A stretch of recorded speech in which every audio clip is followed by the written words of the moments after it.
Halo, salam jumpa pemirsa. Kembali Anda menyaksikan berita dari berbagai mancanegara yang kami rangkum dalam Simpo Dunia. Bersama saya Dewi Manik, inilah informasi selengkapnya untuk Anda.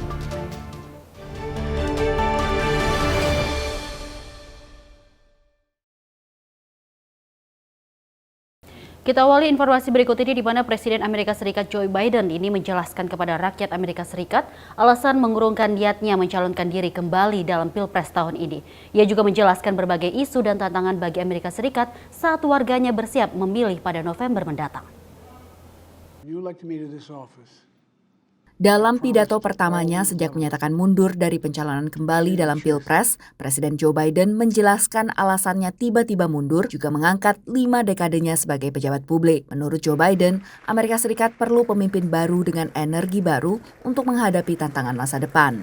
But nothing can come in the way of saving our democracy. That includes personal ambition.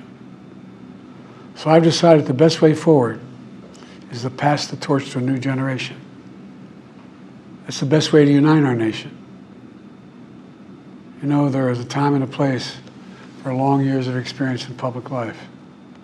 But there's also a time and a place for new voices, fresh voices, yes, younger voices. And that time and place is now. Biden menyebut Wakil Presiden Kamala Harris yang tengah berkampanye sebagai capres sebagai tokoh berpengalaman, tegas, dan kapabel. Biden sama sekali tak menyebut nama lawannya dari Partai Republik, tapi analis bisa membaca siapa yang dimaksud oleh Biden. He talked about polarization, he talked about violence and political violence. Those are all things that harken back to Donald Trump and his presidency. He talked about the threats facing the nation when he first took office, January 2021. And so that was certainly about Donald Trump. But yeah, this wasn't a place for him to talk about Donald Trump. It wasn't a place for him to give a campaign speech. Lewat akunnya di media sosial Truth Social, Donald Trump merespons pidato Biden yang disebutnya susah dimengerti. Trump mengatakan Biden dan Harris adalah sosok yang memalukan bagi Amerika. Dalam pidatonya, Presiden Biden menyebut sejumlah tantangan domestik yang masih harus diatasi, termasuk kesetaraan hak dan kekerasan bersenjata. Sementara untuk beragam persoalan luar negeri, Biden menyebut berlanjutnya perang di Gaza dan Ukraina, serta sikap Tiongkok yang semakin agresif di Indo-Pasifik. Isu-isu luar negeri seperti ini menurut analis tak lepas dari perhatian calon pemilih. That's really the concern I think people will have is how does a lame duck president deal with foreign policy crises? Analis mencermati, orang sering lupa bahwa masa jabatan Biden masih sekitar 6 bulan lagi. He's like an athlete that is going to make the Hall of Fame and is retiring and, gets the cheers from the crowds finally, for a long 50-year tremendous career. Pencalonan Kamala Harris sebagai capres Partai Demokrat bakal dilakukan dalam konvensi Partai Demokrat di Chicago pada Agustus. Sejauh ini, ia telah mengantongi cukup banyak delegasi untuk maju. Dari Washington DC, Virginia Gunawan dan tim VOA. Informasi berikut ini di mana soal kampanye 100 hari jelang Pilpres Amerika Serikat, calon presiden dari Partai Republik Donald Trump dan juga calon presiden dari Partai Demokrat Wakil Presiden Kamala Harris saling serang untuk menarik perhatian pemilih yang belum memutuskan pilihan di negara-negara bagian penentu. Dan persaingan ini diperkirakan akan terus memanas dengan pemilu Amerika Serikat yang semakin dekat. Dengan pemilihan umum AS kurang dari 100 hari lagi, calon presiden dari Partai Republik Donald Trump meningkatkan serangannya terhadap calon presiden dari Partai Demokrat, Wakil Presiden Kamala Harris saat kampanye di St. Cloud, Minnesota. A new fighter, we have a new victim now, Kamala. We have a new victim. We have a brand new victim. And honestly, she's a radical left lunatic. Harris membalas Trump saat berkampanye di Pittsfield, Massachusetts.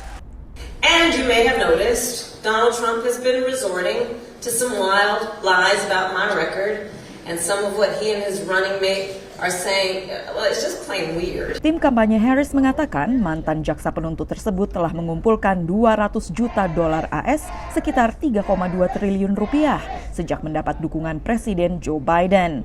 66% berasal dari donatur yang baru pertama kali menyumbang. Gubernur New Hampshire Chris Sununu, seorang tokoh Partai Republik, memperkirakan masa bulan madu Harris akan mereda dalam kurun 30 hari. Ia menyarankan pasangan Trump J.D. Vance untuk tetap berpegang pada kebijakan daripada menggunakan serangan personal. Stick to what's driving anxiety. People have anxiety right now because they can't pay their bills. They have anxiety because they don't feel safe in their homes or in their communities. Those are the things that will drive them to go make a vote for Trump in November. Gubernur Maryland Wes Moore, seorang tokoh Partai Demokrat, mengatakan ia yakin visi Harris untuk masa depan akan membantunya memenangkan suara pemilih yang belum membuat keputusan di negara-negara bagian yang menjadi penentu. I think what people are saying now is we can finally have a conversation about the choice that people have in this election. That people see that it's not just that democracy is on the line. It's also the fact that basic values of how we think about economic freedoms are on the line. Paslon Partai Republik dan Capres Partai Demokrat sibuk berkampanye di negara-negara bagian kompetitif dan penentu. Kamala Harris berkampanye di negara bagian Georgia yang merupakan kantong Partai Republik, namun pada 2020 beralih mendukung Demokrat. Sementara Trump berkampanye di negara bagian Pennsylvania yang relatif aman bagi Demokrat, namun pada 2016 mendukung Trump. Bila Trump juga membagi kampanyenya dengan cawapresnya, Senator J.D. Vance, Harris belum mengumumkan cawapresnya, yang menurut analis mestinya jadi pendamping yang bisa saling melengkapi. Geographically is often the way it's done. She's from the West Coast, so let's choose someone from the Midwest who can bring votes that she might not otherwise get. Trump balanced the ticket with someone who was much younger than he was. Pilihan cawapres Harris kemungkinan besar telah diumumkan sebelum konvensi nasional Partai Demokrat di Chicago mulai 19 Agustus. Dari Washington DC, Valdia Baraputri dan tim VOA. Kita masih dengan informasi Pilpres Amerika Serikat yang dimana setelah berpidato di Kongres Amerika Serikat, Perdana Menteri Israel Benjamin Netanyahu bertemu dengan Presiden Amerika Serikat Joe Biden dan Wakil Presiden Kamala Harris yang saat ini fokus pada upaya gencatan senjata. Netanyahu juga bertemu dengan Capres dari Partai Republik Donald Trump yang menutup lawannya selama sepekan di Amerika Serikat. Di tengah kemelut Pilpres AS, Presiden Joe Biden menyambut Benjamin Netanyahu di Gedung Putih. Keduanya berupaya merundingkan perdamaian yang langgeng untuk meredam penderitaan penduduk Gaza. Biden tidak banyak bicara. Well, welcome back, Mr. Prime Minister. We got a lot to talk about. I think we should get to it. Sikap lebih tegas datang dari Wakil Presiden Kamala Harris setelah pertemuannya dengan Perdana Menteri Israel beberapa jam kemudian. I also expressed with the Prime Minister my serious concern about the scale of human suffering in Gaza, including the death of far too many innocent civilians.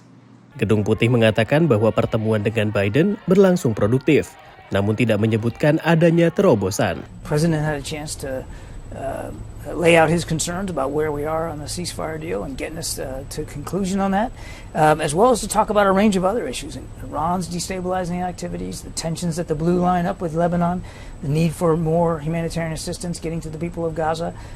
Namun pertemuan Netanyahu dengan Biden dan Harris diwarnai unjuk rasa di luar Gedung Putih yang mengutuk tindakan militer Israel di Gaza dan mendesak Biden mencabut dukungan terhadap Israel.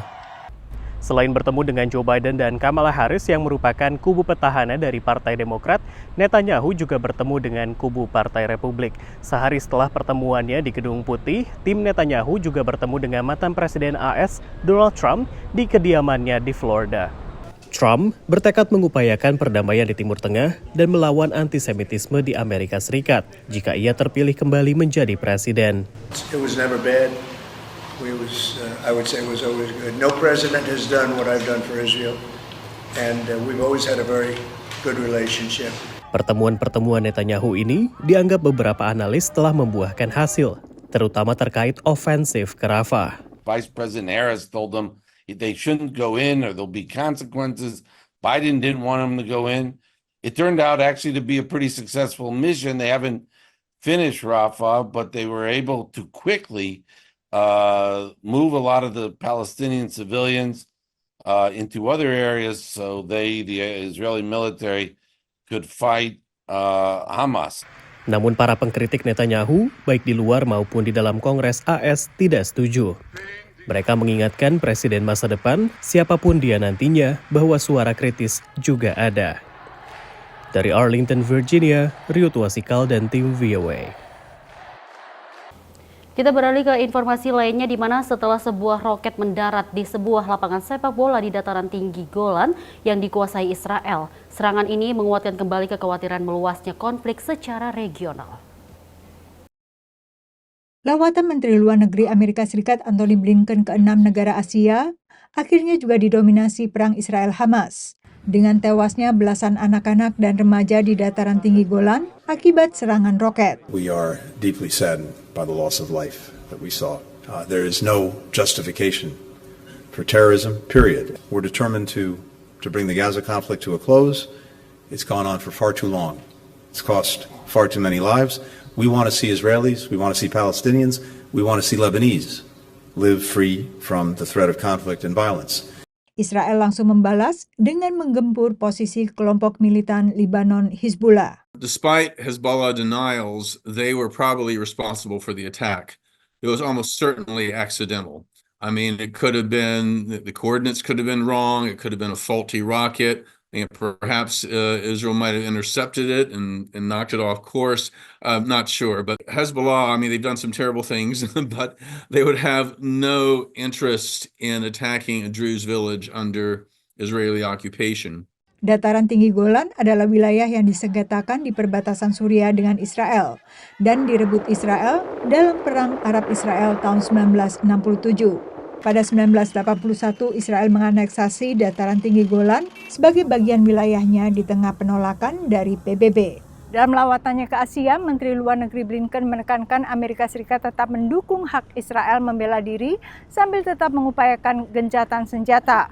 Amerika Serikat juga aktif dalam pertemuan yang berupaya menghidupkan kembali gencatan senjata dan pembebasan sandera di Roma. Tapi dengan memanasnya front di Israel Utara melawan Hizbullah, pemerintah Amerika Serikat kini khawatir yang terjadi justru meluasnya konflik. But we certainly don't believe that as horrific as this attack was over the weekend, that it needs to result in any kind of escalation or fraud or risk of a bigger war. Israel has a right to defend itself. As we have said many, many times, that is no less true today than it was last week and the week before that.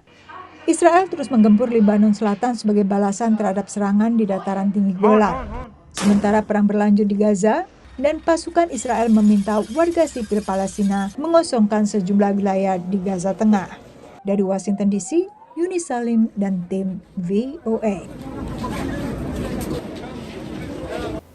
Terima kasih Anda masih bersama kami dalam Sinpo Dunia, dan kita lanjut informasi berikut ini. Pemadaman listrik selama berjam-jam seiring terjadinya di Zimbabwe akibat buruknya infrastruktur dan dampak kekeringan yang berulang pada pembangkit listrik tenaga air.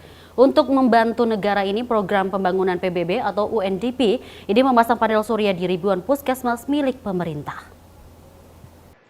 Puskesmas di 15 negara telah melakukan pemasangan listrik surya lewat proyek Solar for Health dari Program Pembangunan Perserikatan Bangsa-Bangsa atau UNDP. Program ini mencakup lebih dari 1.000 puskesmas di Zimbabwe yang adalah terbesar di dunia menurut perwakilan UNDP di Zimbabwe, Ayodele Odusola. If you put all the renewable energy capacity that we have generated in the country is 13.03 megawatts, which account for 35% of all independent power production. The one that is not done by government is huge as an individual entity. Zimbabwe telah bertahun-tahun mengalami kelangkaan energi. Pemadaman listrik selama berjam-jam juga berdampak pada rumah-rumah sakit. Kepala petugas medis di Rumah Sakit Pusat Empilo, salah satu fasilitas kesehatan yang mendapatkan listrik surya, mengatakan pemadaman listrik kini tidak lagi berpengaruh. All the news that used to make the headlines in the newspapers that Empilo has no electricity for 2 days, 3 days, that should be a thing of the past. It's a real game changer. Tanda Zanjinggila senang operasi kanker prostat ayahnya berjalan lancar di Rumah Sakit Empilo yang kini tidak lagi mengalami kelangkaan listrik. Empilo is off grid now, which means Empilo will totally be independent because of this solar, so which is marvelous to us. Pihak berwenang Zimbabwe berharap peralihan ke listrik surya ini berjalan mulus di seluruh puskesmas yang mendapatkan pemasangan panel surya. Sementara kelebihan listrik yang dihasilkan dapat disumbangkan ke jaringan listrik nasional di negara ini. Dari Arlington, Virginia, saya Helmi Yohanes dan tim VOA. Dan informasi berikut ini, sebagian Amerika Serikat kembali dilanda gelombang panas. Meski tak se-ekstrim sebelumnya, banyak warga biasanya menghindari panas, dan namun di sebuah destinasi wisata gurun, pengunjung justru mencari panas dan menguji ketahanan tubuh. Berikut informasinya. Death Valley secara harafiah artinya lembah kematian, tapi setiap tahunnya Taman Nasional Death Valley di perbatasan dua negara bagian, yaitu California dan Nevada, didatangi sejuta lebih orang. Actually, it's burning my lips and my legs because I'm very white. Aktivitas favorit warga saat berkunjung adalah mengambil foto dekat termometer raksasa di Furnace Creek yang tercatat sebagai tempat terpanas di permukaan bumi dengan rekor suhu udara tertinggi hampir 57 derajat Celcius pada 10 Juli tahun 1913. So behind us we have this displaced thermometer here at the Furnace Creek Visitor Center, which is a great place for people to take a picture with and record a bit of this memory of the extreme heat that they got to experience. Yeah, we find that in the summertime, this is an incredibly popular place to be. Staf Taman Nasional mengakui termometer raksasa di Death Valley tak 100% akurat. This thermometer has a probe in the back of it that includes a little bit of radiant heat that's coming from the metal structure and also the building. So this one usually displays a couple degrees hotter than what the official temperature actually is. Tapi bagi turis yang datang, mereka tak menyia-nyiakan kesempatan untuk berfoto. You know, how many people in the world can say they've been to the hottest place in the world? It's almost like climbing Mount Everest. How many people can say they actually climb Mount Everest? I take a weird sense of pride in it, like being like an adventurer that, you know, I can handle. I've been in northern Vermont in the wintertime in -20, and now I've been in the hottest place in the world. Sejak 2020, termometer raksasa ini diberi tambahan catatan dalam Celsius. Ini karena banyaknya turis mancanegara yang juga datang ke Death Valley. It's hard to portray how hot it is when you speak to people back home. So, I mean, that's an indicator, isn't it? Take the picture, there's the temperature, 51. People, I don't know, they might have been hot before, but 51 is really hot. Sepanjang musim panas tahun ini, beberapa gelombang panas melanda wilayah Amerika Serikat dan suhu udara mencapai rekor baru di sejumlah titik. July is definitely one of the hottest months, but I would say the length of heat is definitely something that we're starting to see happen more often with each coming summer. We're having lengthier heat waves with temperatures that are challenging records, so it just feels like every year it's getting hotter and hotter. Akhir Juli, gelombang panas melanda bagian barat Amerika Serikat. Setelah sebelumnya, pantai timur juga terkena pada pertengahan Juli dan sempat mencapai suhu udara tertinggi bagi berbagai kota, termasuk Washington DC. Washington DC suhu udaranya sempat menembus 40 derajat Celcius dan hanya 12 kali sebelumnya sepanjang sejarah modern ibu kota AS mengalami suhu udara setinggi itu. Dari Washington DC, saya Nova Purwadi dan tim VOA. Informasi kita akhiri di mana dari negara di Afrika Barat, Nigeria mengalami krisis ekonomi terburuk dalam satu generasi yang mengakibatkan meluasnya kesulitan dan kemarahan warga. Pemerintahan Presiden Bola Tinubu ini telah memulai reformasi ekonomi yang berani, termasuk menghapus subsidi BBM. Namun hal ini memicu kenaikan biaya transportasi dan juga harga makanan. Ini bermula pada tanggal 29 Mei 2023 saat Bola Tinubu dilantik sebagai Presiden ke-16 Nigeria, negara dengan penduduk terbanyak di Afrika. Dengan kampanye bertema Harapan Baru, Tinubu yang sering disebut sebagai Bapak Politik Lagos menjanjikan pertumbuhan ekonomi, keamanan, penciptaan lapangan kerja, ketahanan pangan, dan kepemimpinan yang inklusif. Tapi setahun kemudian, banyak warga Nigeria yang dulu mendukungnya, seperti pedagang ini, mengatakan pendekatan Tinubu keliru. That we are suffering. Tinubu should do something. Tinubu should do something. At least he's a human being. He's a human being. He's the one ruling this country. He did not come to destroy this country, but to take care of the people that is ruling. To take care of us. We are suffering. Children are crying. Adults are crying. Presiden Tinubu memperkenalkan kebijakan-kebijakan kontroversial, termasuk penghapusan subsidi bahan bakar yang telah berlangsung puluhan tahun dan mengambangkan nilai tukar naira terhadap mata uang dunia lainnya tidak lama setelah ia menjabat. Akibatnya biaya transportasi dan harga makanan melonjak, menyebabkan tingkat inflasi tahunan sebesar 34%. Tinubu telah mencoba meyakinkan warga Nigeria bahwa ia akan memperbaiki inflasi dan mengatasi masalah ekonomi. Akhir Mei, Presiden mengumumkan harga tiket kereta gratis selama 6 bulan saat ia membuka stasiun metro baru di Abuja untuk menandai tahun pertamanya menjabat. Tinubu juga mengumumkan peluncuran beberapa proyek pembangunan. Namun analis menuduh pemerintahannya tidak bertanggung jawab dan tunduk pada pengaruh asing. It was extremely and fundamentally flawed to stay at the swearing-in ceremony to announce that subsidy is gone. When you had no ministers, no advisors, nobody to talk to, because before you should announce that policy, there should have been some people sitting down in a committee or in a group or whatever you call them, do the simulations and the projections. Situasi keamanan Nigeria juga semakin memburuk di bawah kepemimpinan Tinubu. Menurut Beacon Security Consulting Limited, jumlah serangan kriminal dan teroris tahun lalu meningkat menjadi hampir 8.000 kasus dibanding 5.500 yang tercatat pada tahun sebelumnya. Menurut analis, kurangnya akuntabilitas adalah alasan mengapa masalah keamanan terus berlanjut. Politics is still being trumping governance, especially in security.